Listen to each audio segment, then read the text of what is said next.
I stood frozen, staring at the empty closet, heart pounding like a war drum. Jenna was gone. She hadn't just stepped out for a few hours, she had packed up and disappeared. The air in the bedroom felt thinner, suffocating, like the walls themselves were closing in. My mind raced, grasping at explanations that made no sense. I bolted downstairs, nearly tripping over my own feet as I reached for my phone. My fingers shook as I dialed Jenna's number again. Straight to voicemail. My breaths came in ragged bursts. "Hey, it's me. Call me back the moment you get this." The words felt hollow, pointless.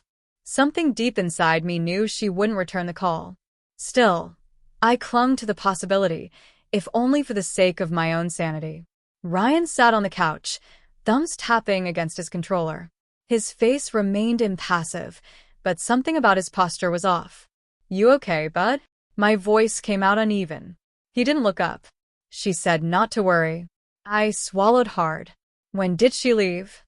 Ryan paused the game, finally meeting my gaze. "Right after lunch. She said she had to go on a trip, and that she'd call later." His voice was steady, too steady for a 10-year-old. My stomach twisted. She hadn't even said goodbye. I knelt beside him, pushing his hair back gently. "Did she seem upset?" He hesitated, then shrugged. "I dunno. She was just kinda," he waved a hand in the air, struggling for the right word. "Weird. Like she didn't care." A weight settled in my chest, heavy and suffocating. I forced a smile.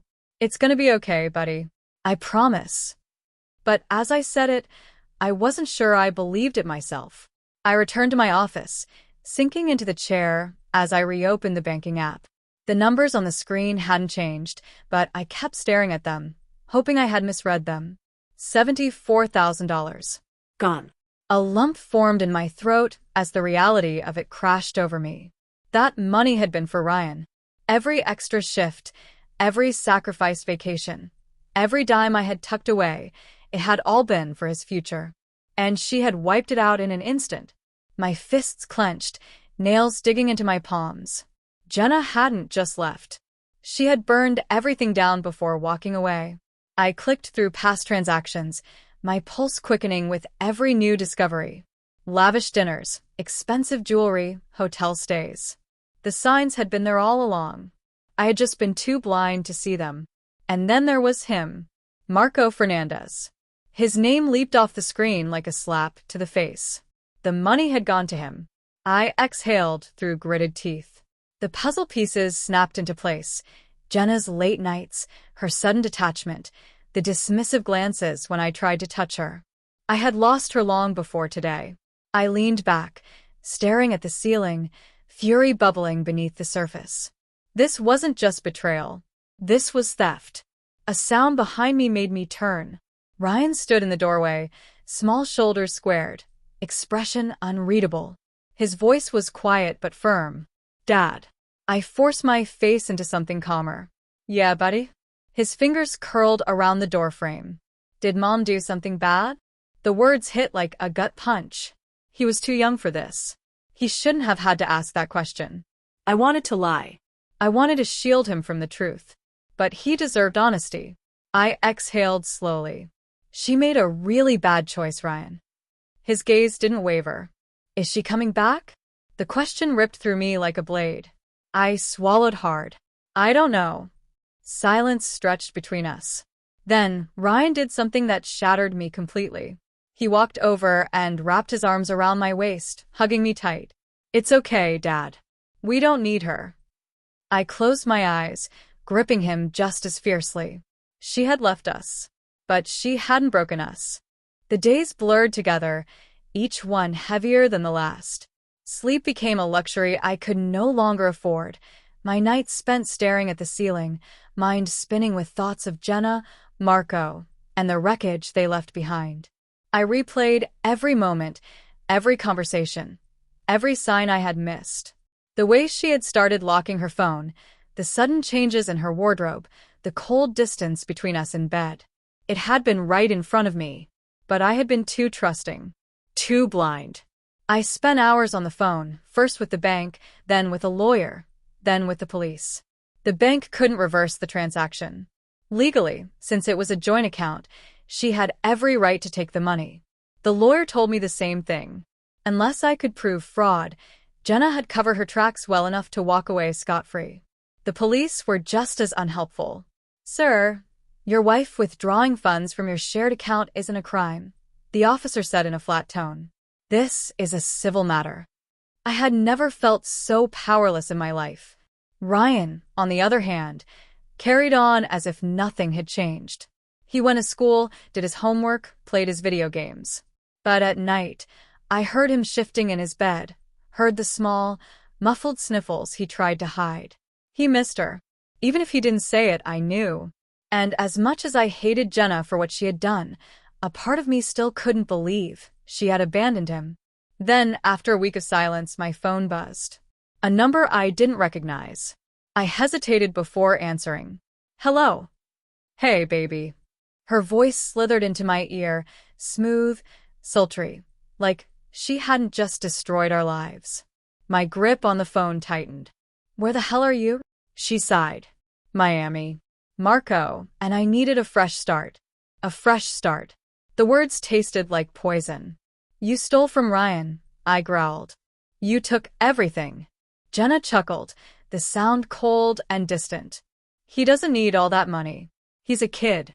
He won't even remember this when he's older." My vision went red.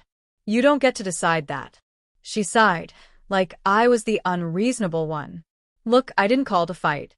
I just wanted to say that I'm filing for divorce.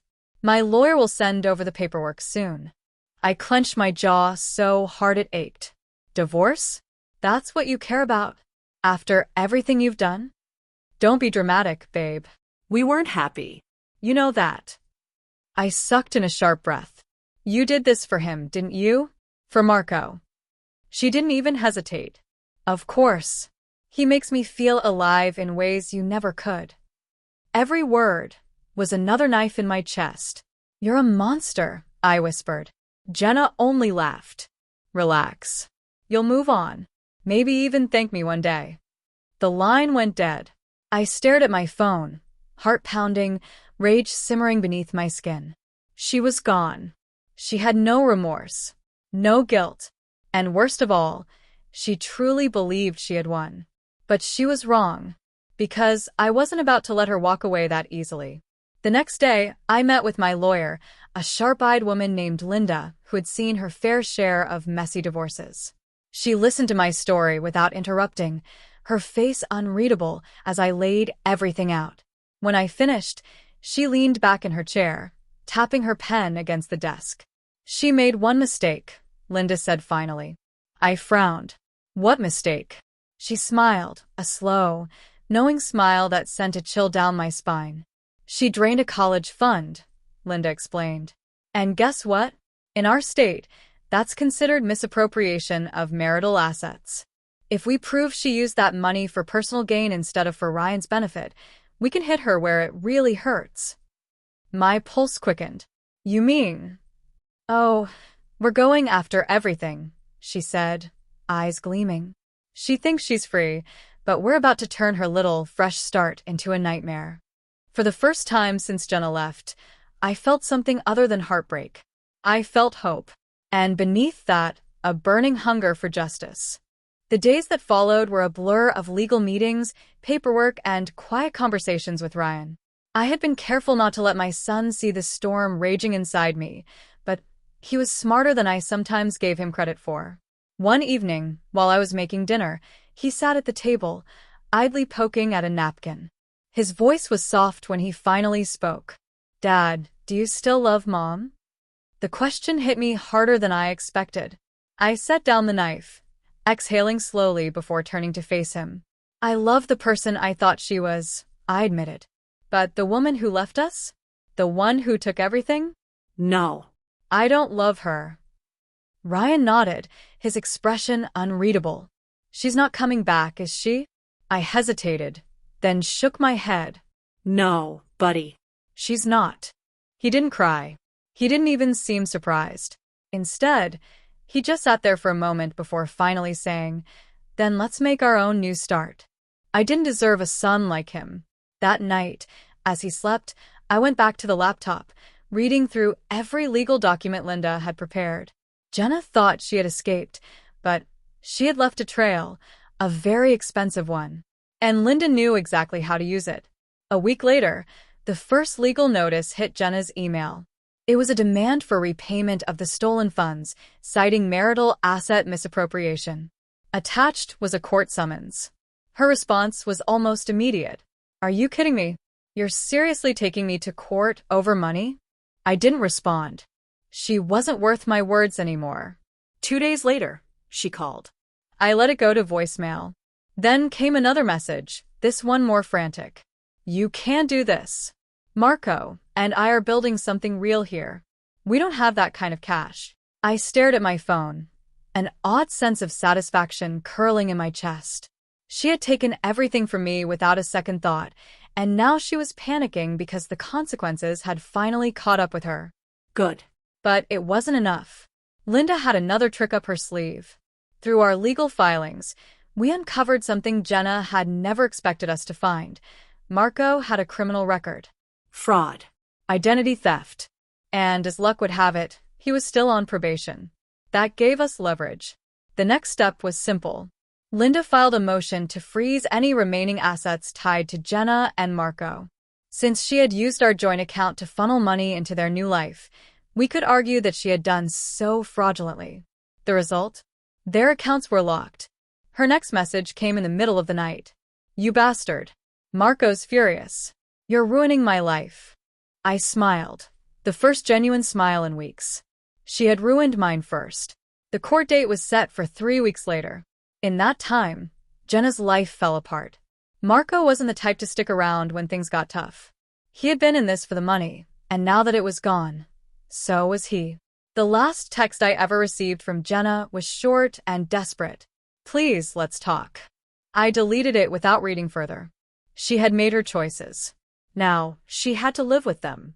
And Ryan and I, we were finally free. The morning of the court hearing arrived with a sense of finality. As I stood outside the courthouse, dressed in a crisp suit that no longer felt foreign on me, I let out a slow breath. Today wasn't just about money. It wasn't even about revenge. It was about taking my life back. Ryan had stayed home with my neighbor, Mrs. Callahan, who had stepped in like a guardian angel these past few weeks. He didn't need to see this. This was for me. Linda arrived, her presence as sharp and calculated as always. "You ready?" she asked, handing me a folder. I nodded. "Let's end this."